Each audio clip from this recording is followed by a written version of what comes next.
با سلام و درود به شما همراهان عزیز. با اپیزود 27 از سفر خودسازی در خدمتتونیم. امروز میخوایم درباره یک سوال مهم و شاید دردناک حرف بزنیم. چرا هر چی تلاش میکنیم به نتیجه نمیرسیم؟ میدونم گاهی وقتا خیلیامون یک حس مشترک داریم، حس گیر کردن وسط یه باتلاق. انگار هر چی بیشتر دست و پا میزنیم بیشتر فرو میریم. انگار روی یک تردمیل بزرگ میدویم، عرق میریزیم، خسته میشیم. حتی بعضی وقتا به خودمون میگیم که من کم نذاشتم، من واقعا تلاش کردم. اما وقتی به اطرافمون نگاه میکنیم میبینیم دقیقاً همون جایی هستیم که ماها یا حتی سالها پیش بودیم. این حس درجا زدن وقتی با دیدن موفقیت بقیه و مقایسه کردن خودمون با اونها قاطی میشه، واقعاً آدمو از پا در میاره. کم کم یه صدای درونی شروع میکنه به سرزنش کردن که شاید تنبلی، شاید عرضه نداری، شاید مشکل از خودته. اما بیاین یک لحظه صادق باشیم. آیا واقعاً مشکل از تنبلیه یا ممکنه با تمام قدرت توی جهت اشتباه در حال دویدن باشیم؟ خیلی وقتا ما خسته ایم، نه به خاطر کمکاری بلکه به خاطر تلاش‌های بی‌نتیجه. تلاشی که بازخورد نمیده، نشون نمیده، رشد قابل دیدن ایجاد نمیکنه و همین بی‌نتیجه بودن مثل یک خوره میفته به جون انگیزمون و کم کم باور میکنیم که فایده‌ای نداره. در حالی که موفقیت اون تصویر جادویی و یک شبه‌ای که توی فیلم‌ها و فضای مجازی میبینیم نیست. واقعیت اینه که نتیجه های بزرگ معمولاً حاصل کارهای خیلی کوچیک اما مداومن. فرض کنید روزی فقط یک مقدار خیلی کم پول یا طلا بذارید کنار، خیلی کم، مثلا مقداری ناچیز، ولی همون رو سالها ادامه بدید. اوایلش هیچ تغییری حس نمی کنی، حتی ممکنه مسخره به نظر بیاد، اما بعد از سالها عددی ساخته میشه که باورتون نمیشه. این همون قدرت کارهای کوچیک و تکرار شونده است. مشکل اینجاست که ما طاقت اون دوره‌ای رو نداریم که ظاهراً هیچ اتفاقی نمیفته.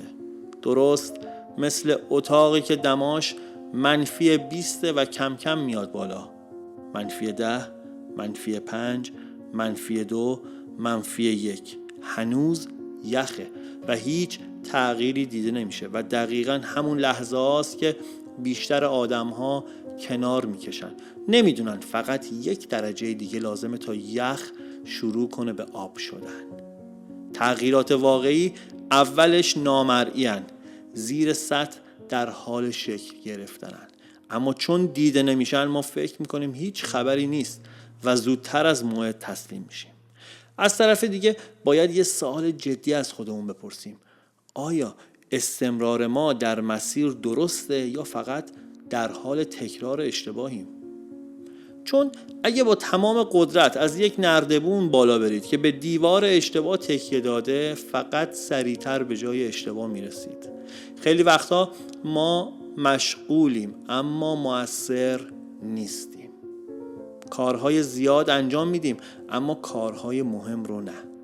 ذهنمون هم به شدت بین شبکه‌های اجتماعی درگیره و کار اصلی مدام در حال پریدنه.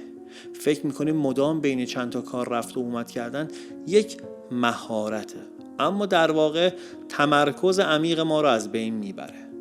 هر بار که حواسمون پرت میشه مغزمون باید دوباره برگرده به نقطه قبل و این یعنی هدر رفت انرژی. نتیجهش میشه 8 ساعت کار سطحی به جای 1 ساعت کار عمیق.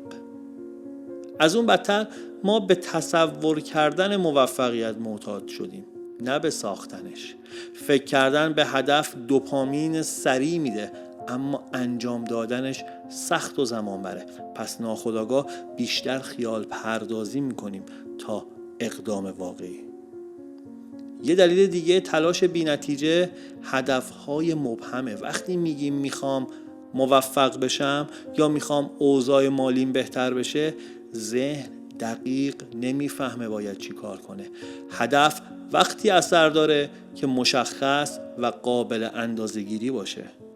وقتی بدونی دقیقاً قراره تا 3 ماه آینده چه مهارتی رو تا چه سطحی برسونی، ذهن آرومتر میشه چون نقشه داره.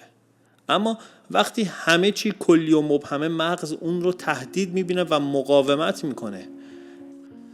از طرف دیگه یه تضاد پنهان هم توی درون خیلی از ما هست. خیلی همون با این باور بزرگ شدیم که باید زجر بکشیم تا لایق باشیم. اگر چیزی راحت به دست بیاد حس میکنیم حقمون نیست. همین باعث میشه وقتی به موفقیت نزدیک میشیم ناخودآگاه خرابکاری کنیم، دیر اقدام کنیم، اهمال کاری کنیم یا تصمیم اشتباه بگیریم تا برگردیم به اون نقطه آشنای قبلی. ما نمیتونیم با ذهنیت دیروز آینده متفاوت بسازیم. اگه هنوز در عمق وجودمون خودمون رو آدم شکست خورده بدونیم، هر چقدر هم تلاش کنیم یه جایی خودمون رو متوقف میکنیم. تغییر واقعی از هویت شروع میشه، نه از عمل. وقتی خودت رو آدمی بدونی که هر روز حتی یک قدم کوچیک برمیداره، رفتارت کم کم با این تصویر هماهنگ میشه. خیلی وقتا وقتی میگیم بریدیم و دیگه نمیکشم، در واقع به سقف واقعی توانمون نرسیدیم، فقط به سقف ذهنی رسیدیم. اگر میخواین ذهنتون باز بشه، تو اپیزود 16 هم در مورد هویت جعلی گفتیم، خالی از لطف نیست شنیدنش. بدن و ذهن ما ذخیره‌های پنهونی داره که وقتی هدف روشن و دلیل قوی باشه فعال میشن. اما ما زود قضاوت میکنیم و میگیم من همینم که هستم، در حالی که رشد یک فرایند کند اما قطعیه. قانون ساده ای است که میگه لازم نیست یه روزه کل جنگل رو قطع کنی، فقط هر روز چند ضربه ثابت به یک درخت مشخص بزن. تمرکز روی یک کار مشخص و تکرارش در طول زمان نتیجه میده. دونده ماراتون هم به کل مسیر فکر نمیکنه، فقط به چند قدم جلوترش نگاه میکنه. اگر ما هم به جای فکر کردن به فاصله زیاد فقط روی قدم امروز تمرکز کنیم، ذهن کمتر میترسه و انگیزه پایدارتر میشه. یه تمرین ساده و کاربردی اینه که هر روز صبح فقط چند ثانیه از خودت بپرسی اگه امروز نسخه منظمتر و قویتر خودم بودم، اولین کار چی بود؟ و همون یک کار رو انجام بدی، نه 10 تا کار، نه تغییرات بزرگ، فقط همون یک قدم. چون اثر واقعی زندگی از تصمیم‌های کوچیک و تکرار شونده ساخته میشه، نه از هیجان‌های مقطعی. تلاش بی نتیجه معمولاً یا به خاطر نبود جهت درسته، یا نبود تمرکز، یا نبود باور درونی. وقتی این ستا رو اصلاح کنیم، حتی قدم‌های کوچیک نتایج بزرگ می‌سازن. قرار نیست فردا کوه جابجا کنیم، فقط کافیه امروز یک انتخاب آگاهانه داشته باشیم و فردا هم تکرارش کنیم. مسیرهای طولانی با اولین قدم شروع میشن و آینده ما حاصل جمع همین انتخاب‌های بظاهر ساده است. اگه امروز یک کار کوچیک رو که مدت‌ها عقب انداختی انجام بدی، در واقع داری به خودت ثابت میکنی که میتونی از چرخه تلاش بی نتیجه خارج بشی.